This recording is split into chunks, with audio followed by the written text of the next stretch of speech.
ஸ்ரீ பாலசுப்பிரமணியர் அருளால் அம்மன் அருள் டிவி நேயர்கள், ஆன்மீக அன்பர்கள், ஜோதிட அன்பர்கள் அனைவருக்கும் அன்பான வணக்கங்கள்.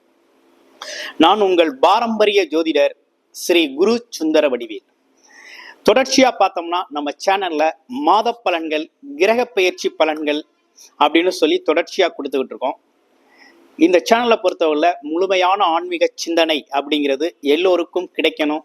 ஜோதிட ரீதியான வழிகாட்டுதல் அப்படிங்கிறது ஏதாவது ஒரு வகையில உங்களோட வாழ்க்கையில ஒரு நல்ல மாற்றத்தை, முன்னேற்றத்தை, ஒரு விழிப்புணர்வை ஏற்படுத்தணும் அப்படின்னு சொல்லி தொடர்ச்சியா நம்ம பார்த்தீங்கன்னா மாத பலன்கள், கிரக பெயர்ச்சி பலன்கள் அப்படின்னு தொடர்ச்சியா நம்ம இதில் கொடுத்துக்கிட்டு வர்றோம். அந்த வகையில பார்த்தோம் அப்படின்னு கேட்டிங்கன்னா, இப்ப ஆவணி மாத பலன்கள் எப்படி இருக்கும் அப்படிங்கிறத ஒவ்வொரு ராசிக்கும் விரிவா நம்ம பார்க்க போறோம். அந்த வகையில பார்த்தோம்னா ஆவணி மாதம் அப்படின்னு எடுத்துக்கிட்டோம் அப்படின்னா, சூரிய பகவான் காலச்சக்கரத்தின் 5ஆம் இடத்துல ஆட்சி பெற்று அரசாங்க இடமான 5ஆம் இடத்துல ஆட்சி பெற்று அமர்ந்து சிம்ம ராசியில அமர்ந்து அருள்பளிக்கக்கூடிய ஒரு உன்னதமான மாதம். ஆவணி மாதத்துக்குன்னு ஒரு தனி சிறப்பே இருக்குது. அது உங்களுக்கு எல்லாம் தெரிஞ்ச விஷயம்தான். குறிப்பா விவாகம், திருமணம் மற்றும் சுப நிகழ்ச்சிகளை நிறைய செய்யக்கூடிய, நடத்தக்கூடிய ஒரு முக்கியமான மாதம். அது இல்லாம கூடுதலா பார்த்தோம்னா தெய்வ வழிபாடு மாதம், கிராம தெய்வங்கள், அதே நேரத்துல பாத்தீங்கன்னா குல தெய்வ வழிபாட்டு மாதம் அப்படிங்கிறதுலையும் ரொம்ப சிறப்பு மிக்க மாதமா இந்த மாதம் இருக்குது.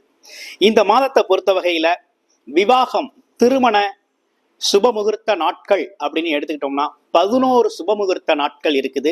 அதுல குறிப்பா பார்த்தோம்னாக்க உங்களுக்கு புஷ்கர நவம்சத்துல இருக்கக்கூடிய 6 சுபமுகூர்த்தங்கள் இருக்குது. அந்த 6 சுபமுகூர்த்தங்கள்ல 4 வளர்பிறை சுபமுகூர்த்தங்களும் 2 தேய்பிறை சுபமுகூர்த்தங்களும் இருக்குது. அடுத்து ஆவணி 1ஆம் தேதி, ஆவணி 15ஆம் தேதி பார்த்தீங்கன்னா சனி மகா பிரதோஷம் அப்படிங்கிற ஒரு உன்னதமான சிவ வழிபாட்டு தினம் அப்படிங்கிறது வருது. அதை எல்லோருமே சிவனை வழிபட்டு பரிபூரண அருளை பெற வேணும் அன்னைக்கு. அடுத்து பார்த்தோம்னா ஆவணி 3ஆம் தேதி பார்த்தோம்னாக்க பௌர்ணமி நாள் வருது. அதாவது குலதெய்வ வழிபாடு, அண்ணாமலையார் வழிபாடு, கிரிவலம் போறது அப்படின்னு ஒரு முக்கியமான நிகழ்வு அப்படிங்கிறது ஆவணி 3 பௌர்ணமி. அடுத்து ஆவணி 4ஆம் தேதி பார்த்தீங்கன்னா காயத்ரி ஜபம் செய்யறது அப்படிங்கிறது. அடுத்து ஆவணி 6ஆம் தேதி வாஸ்து பூஜை, வீடு கட்டுறதுக்கான முதல் படியை எடுத்து வைக்கிறது. இடத்தை குறிப்பிட்டு அந்த வீட்டுக்கான வாஸ்து பூஜை செய்யறது அப்படிங்கிற ஒரு நிகழ்வு சிறப்பா இருக்கு. அடுத்து ஆவணி 17 அமாவாசை தினம் பித்ருக்கள் வழிபாடு மூலமாக, குலதெய்வத்தை வழிபடுவது மூலமாக பரிபூரண அருளை பெறக்கூடிய ஒரு நல்ல நாள் அப்படின்னு சொல்லணும். அடுத்து பார்த்தோம்னா ஆவணி 22 விநாயகர் சதுர்த்தி அப்படிங்கிற ஒரு விநாயகர் சதுர்த்தி திருவிழா அப்படிங்கிற ஒரு விஷயம் வருது. விநாயகரை வழிபட்டு பரிபூரணமான பஞ்சபூத கடவுளான விநாயகரை வழிபட்டு பரிபூரண அருளை பெறக்கூடிய ஒரு அற்புதமான மாதமாக இந்த ஆவணி மாதம் அமைஞ்சிருக்கு. இப்ப ஒவ்வொரு ராசிக்கும் எப்படி இருக்கும் இந்த ஆவணி மாத பலன், என்ன செய்யலாம், என்ன செய்யக்கூடாது, கும்பராசி நேயர்களுக்கு இந்த ஆவணி மாதங்கிறது என்ன மாதிரி பலன்கள் இருக்குது அப்படிங்கிறத பார்க்கிறோம். அந்த வகையில பார்த்தோம்னா கும்பராசினா காலச்சக்கரத்தின் 11ஆவது ராசி கும்பராசி. கும்பராசியை பொறுத்த வகையில பார்த்தீங்கன்னாக்க சனி பகவான் ஆதிக்கம் நிறைந்த ஒரு ராசி. கும்பராசியில அவிட்டம், சதயம், பூரட்டாதி அப்படிங்கிற 3 நட்சத்திரங்கள் இருக்கு. கும்பராசியை பொறுத்த வகையில எல்லாத்துலயும் விட்டு கொடுத்து போறது, தலைமைத்துவம் எடுத்து நடத்துறது, தலைமை பொறுப்பு வகிக்கிறது, அதே போல உயர்ந்த இடத்துல உயர்ந்த இலக்கை நோக்கி பயணிக்கிறது. எந்த இடத்துலையும் ஒரு அதிகாரத்துல இருந்தாலும், எப்பேற்பட்ட உயர்ந்த அதிகாரத்துல இருந்தாலும் இருக்கிற ஆளுங்களை மதித்து நடக்கக்கூடிய நல்ல குணம் கொண்டவர்களா இருப்பாங்க. அது மட்டும் இல்லாம கோவில் கட்டுறது, கோவில் திருப்பணிகள்ல இவங்களால முடிஞ்ச உதவியை செய்யக்கூடியவர்கள் தான் நம்ம கும்பராசி நேயர்கள். கும்பராசி நேயர்களை பொறுத்த வகையில சனி பகவான் வக்ரம் பெற்று ராசியிலேயே இருக்குது. 7.5 சனி பாதிப்பு, 7.5 சனி பாதிப்புல இருக்குது. இந்த 7.5 சனி பாதிப்புல என்ன மாதிரி விஷயங்கள் நடக்குது. சரி, ஓகே. அடுத்து 2ஆம் இடத்துல ராகு இருக்கிறாரு. அடுத்து 4ஆம் இடத்துல செவ்வாய் குரு சேர்க்கையோட இருக்குது. 7ஆம் இடத்துல சூரியன், சுக்கிரன், புதன், கேது இப்படிப்பட்ட கிரக நிலை அமைப்புகளோட இருக்குது. இப்ப சனி பகவான் என்ன பண்றாருன்னா, ராசியிலே இருக்க சனி பகவான் வக்ரம் பெற்று இருக்கிறதுனால உடல் ஆரோக்கியத்திலையும் மன ஆரோக்கியத்திலையும் கொஞ்சம் கவனம் செலுத்திக்கணும். அதே நேரத்துல வேலை தொழில் சார்ந்த விஷயங்கள்லாம் கொஞ்சம் போட்டி பொறாமைகள் இருக்கக்கூடிய அமைப்பு அப்படிங்கிறது ஏற்படும். வேலை பார்க்குற இடத்துல ஒரு போட்டி இருக்கும். அதே போல தொழில் வியாபாரம் செய்யறவங்களுக்கெல்லாம் கொஞ்சம் போட்டிகள் அதிகரிக்கக்கூடிய காலகட்டமா இது இருக்குது. கொஞ்சம் கவனத்துல எடுத்துக்க. மற்றபடி தொழில் பாதிப்பு இல்லை, பாதிப்புகள் அப்படின்னு சொல்றது மாதிரி இல்லை, போட்டிகள் கொஞ்சம் அதிகரிக்கும், கொஞ்சம் பொறாமைகள் அதிகரிக்கக்கூடிய காலகட்டமா இது இருக்குது. அது மட்டும் இல்லாம சனி பகவான் வக்ரவமாகி ராசியிலே இருக்கிறதுனால கொஞ்சம் பேச்சுல கொஞ்சம் கவனம் தேவைப்படும் அப்படிங்கிற ஒரு அமைப்பு இருக்குது. வண்டி வாகனங்கள்ல போறது கொஞ்சம் பார்த்து கவனமாக போகணும் அப்படிங்கிற அமைப்பு அப்படிங்கிறது இருக்குது. 2ஆம் இடத்து ராகு கொஞ்சம் பேச்சு தடுமாற்றத்தை கொடுப்பாரு, அல்லது குடும்பத்துல சில வாக்குவாதங்களை கொடுக்கக்கூடிய ஒரு அமைப்பு அப்படிங்கிறதெல்லாம் உண்டு. அதனால கவனமா இருங்க. அதாவது பேசுறதுல என்ன முடியுமோ அதை மட்டும் வாக்குறுதியா கொடுத்தா போதும். முடியாத செயல்களுக்கு வாக்குறுதிகள் கொடுக்கறத கொஞ்சம் தவிர்த்துக்கங்க. அடுத்து பாருங்க, பள்ளி குழந்தைகளோட படிப்பு அப்படிங்கிறது பாத்தீங்கன்னா ரொம்ப நல்லா இருக்குது. போட்டி பந்தயங்கள்ல விளையாட்டுத்துறையில இருக்கிற குழந்தைகள்லாம் ஜெயிப்பாங்க. அதே நேரத்துல உயர்கல்வி அப்படிங்கிற ஒரு விஷயம்லாம் ரொம்ப நல்லா இருக்குது. அதே போல படிக்காத குழந்தைகளும் படிக்கக்கூடிய ஒரு அமைப்பு அப்படிங்கிறது இருக்குது. அதே போல உயர்கல்வி படிக்கிறவங்களுக்கெல்லாம் நல்ல படிப்பு அப்படிங்கிறதும் அந்த படிப்புக்கான உதவிகளும் நல்லா கிடைக்கக்கூடிய நல்ல அமைப்பு இருக்குது. அடுத்து கணவன் மனைவி ஒற்றுமை, அங்கதான் கொஞ்சம் சிக்கல் இருக்குது. என்னன்னா, சூரிய பகவான் 7ஆம் இடத்திலே ஆட்சி பலம் பெற்றாரு. கூட சுக்கிரன் 4 குடையவர் 9 குடையவர், புதன் 8 குடையவர் 5 குடையவரா இருக்கிறாங்க. அப்ப 7ஆம் இடத்தும் பலம் பெற்று இருக்கிறது நல்ல விஷயம்தான். ஆனா இருப்பினும் கொஞ்சம் புரிதலோட இருக்கணுங்கிற அமைப்பு மட்டும்தான் இருக்குது. ஏன்னா சூரிய பகவான் ஆட்சி பெற்று தன்னோட ஒளிய எல்லோருக்கும் கொடுக்கக்கூடியவர். அந்த வகையில இப்ப என்னன்னா, கணவன் மனைவி ஒற்றுமை விரிசல்கள் ஏற்படாம 3வது நபர்களின் தலையீடு உங்க குடும்பத்துல வராம நீங்க பாத்துக்கிறது ரொம்ப நல்லது. ஏன்னா கொஞ்சம் பிரிவினை ஏற்படக்கூடிய காலகட்டமாக இது மாறக்கூடிய அமைப்பு இருக்குது. நண்பர்கள் அக்கம் பக்கத்து உறவுகளோட பேச்சை கேட்டீங்க அப்படின்னா கொஞ்சம் சிக்கல்களை உருவாக்கி விட்டுருவாங்க. அதனால கொஞ்சம் கவனமாகவும் பொறுமையாகவும் புரிதலோட ஒரு அண்டர்ஸ்டாண்டிங்கோட வாழ்க்கை பயணம் அப்படிங்கிறத நகர்த்துறது அப்படிங்கிறது நல்லது. இந்த 1 மாசம் மட்டும்தான். அதற்கு பிறகு கொஞ்சம் நல்ல மாற்றம் அப்படிங்கிறது இருக்குது. அதே நேரத்துல ஜென்மச்சனியில வெளிநாடு வெளியூர் பயணங்களுக்காக போகணும்னு முயற்சி பண்ணிக்கிட்டு இருக்கவங்களாம் தாராளமாக போகலாம்.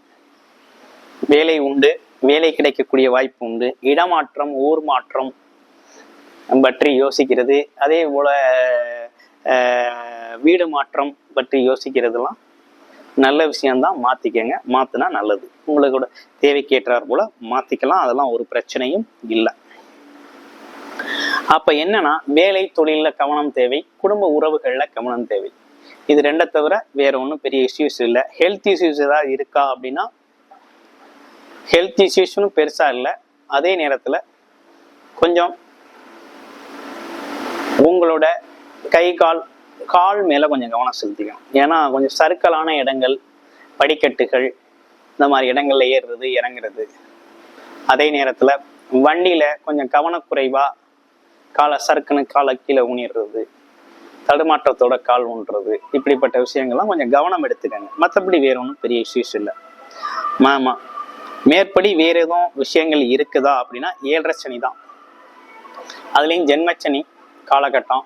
கொஞ்சம் வேலைப்பளு, மனம் சார்ந்த ஸ்ட்ரெஸ்ஸு, பல்வேறு விதமான சிந்தனை அப்படிங்கிறதெல்லாம் ஏற்படக்கூடிய உண்டு, சில பேருக்கு உண்டு. திசாபுத்தி அமைப்புகள் நல்லா இருக்கு, உங்களுடைய ஜாதகம் இது 1 மாதத்திற்கு உரிய பலன் தான். அதே நேரத்துல 100% பலன் உங்களுக்கு தேவைப்படுது, வாழ்நாள் பலன் தேவைப்படுது அப்படின்னா உங்களுடைய ஜாதகம் தான், சொந்த ஜாதகம் தான். சொந்த ஜாதகத்துல 100% என்ன நடக்கும், என்ன செய்யலாம், என்ன செய்யக்கூடாது, என்ன விதமான தசாபுத்திகள் நடக்குது அப்படிங்கிறதெல்லாம் பார்த்து தெரிஞ்சுக்கிட்டீங்க அப்படின்னா இந்த பொது பலனை நீங்க எடுத்துக்கிறது ரொம்ப நல்லா இருக்கும். அந்த வகையில உங்களுடைய ஜாதகம் பார்க்கணும் அப்படின்னா டிஸ்பிளேல தர நம்பருக்கு கால் பண்ணி அப்பாயின்மெண்ட் ஃபிக்ஸ் பண்ணிக்கிட்டு உங்களோட ஜாதகத்தை நீங்க பார்த்துக்கங்க. அடுத்து பாருங்க, உங்க ராசியில இருக்க நட்சத்திரங்களுக்கு என்னென்ன பலன் இருக்கு அப்படிங்கிறத பார்க்க போறோம். நட்சத்திரம் அப்படின்னு எடுத்துக்கிட்டோம்னா அவிட்டம், சதயம், பூரட்டாதி அப்படிங்கிற 3 நட்சத்திரங்கள் இருக்கு. அவிட்டம் நட்சத்திரம் அப்படின்னா கொஞ்சம் வேகமான சுறுசுறுப்பாக செயல்படக்கூடிய ஒரு அமைப்பு கொண்டது. கொஞ்சம் சுருக்குன்னு கோபம் வரும், கோபம் அப்படிங்கிற ஒரு அமைப்பு அப்படிங்கிறது வந்து போகும். அதே நேரத்துல பாத்தீங்கன்னா கொஞ்சம் வேலையில துடுக்கா ரொம்ப சீக்கிரமே செய்யக்கூடியது, அவங்களோட டைமை சேவ் பண்ற அளவுக்கு ரொம்ப வேகமா செய்யக்கூடிய ஒரு அமைப்பு. அதே போல கொஞ்சம் ஆண் தன்மை, அதாவது சரீர பலத்தோட கொஞ்சம் ஒரு உத்வேகத்தோட செய்யக்கூடிய ஒரு அமைப்பெல்லாம் இவங்களுக்கு உண்டு. அவங்கள பொறுத்தவரை எப்படி இருக்கு அப்படின்னு கேட்டீங்கன்னா இடம், பூமி வாங்கலாம், நகை வாங்கக்கூடிய ஒரு அமைப்பு இருக்குது குழந்தைகள் தேவைக்காக. அடுத்து பார்த்தீங்கன்னா வீடு, சொத்து சம்பந்தப்பட்ட விஷயங்களை உருவாக்கக்கூடிய அமைப்புகள் இருக்குது. அதே போல கொஞ்சம் அலைச்சல் இருக்கும், வெளியூர் பயணங்கள் இருக்கக்கூடிய ஒரு அமைப்பெல்லாம் இருக்குது. அடுத்து பாருங்க, வேற என்ன, சதய நட்சத்திரத்துக்கு எப்படி இருக்கு அப்படின்னா சதய நட்சத்திரத்தை பொறுத்த வகையில வெளிநாடு, வெளியூர் பயணங்கள் சம்பந்தப்பட்ட விஷயங்கள்லாம் இந்த காலகட்டத்துல ரொம்ப சிறப்பாகவே நடக்கக்கூடிய ஒரு நல்ல காலகட்டமா இருக்குது. அது இல்லாம பேசுறது அப்படிங்கிறது மூலமா வேற்று மதத்தினர், வேற்று இனத்தவர், இனம் தெரியாதவர், அறிமுகம் இல்லாதவரோட உதவிகள் அப்படிங்கிறதெல்லாம் உங்களுக்கு நிறைய கிடைக்கக்கூடிய ஒரு காலகட்டம். அதன் மூலமாக வருமானம் வரக்கூடிய காலகட்டம். தொழில் சார்ந்த ஒப்பந்தங்கள், வேலை சார்ந்த ஒப்பந்தங்கள்லாம் ஏற்படக்கூடிய வகையில இருக்குது. குடும்பத்துல 3வது நபரோட தலையீடு அப்படிங்கிறது குடும்பத்துல இருக்கப்படாது. நீங்கள் உங்க குடும்ப உறுப்பினர்கள் மட்டும் சேர்ந்து பேசி ஒரு நல்ல முடிவு எடுத்தீங்க அப்படின்னா ரொம்ப சிறப்பாக இருக்கும். குடும்பம் அப்படியே கிராஜுவலா நல்லா போகக்கூடிய ஒரு அமைப்பு அப்படிங்கிறது நல்லா இருக்குது. பூரட்டாதி நட்சத்திரத்துக்கு எப்படி இருக்கு அப்படிங்கிறத பார்க்க போறோம். பூரட்டாதி நட்சத்திரத்தை பொறுத்த வகையில இந்த காலகட்டத்துல பார்த்தோம்னா லாபங்கள், ஏதேனும் உழைப்பில்லாத வருமானம், லாபங்கள், அது சார்ந்த நோக்கம் நிறைவேறுமா அப்படிங்கிற மாதிரி அமைப்பு இருக்குது. அப்படின்னா என்னன்னா ஷேர் மார்க்கெட்டு, ஏற்றுமதி இறக்குமதி தொழில்கள், பொருளை வாங்கி விற்கிறது, கமிஷன் தொழில்கள், இதெல்லாம் வெற்றி பெறுமா அப்படிங்கிற ஒரு விஷயமும் உண்டு. அப்படின்னா நடக்குமா அப்படின்னா நடக்கும். அதே போல பயணத்தால் லாபம் உண்டு, புது பயணம் செய்யறது, ஒப்பந்தங்கள் செய்யறது, அது மூலமா லாபம் உண்டு.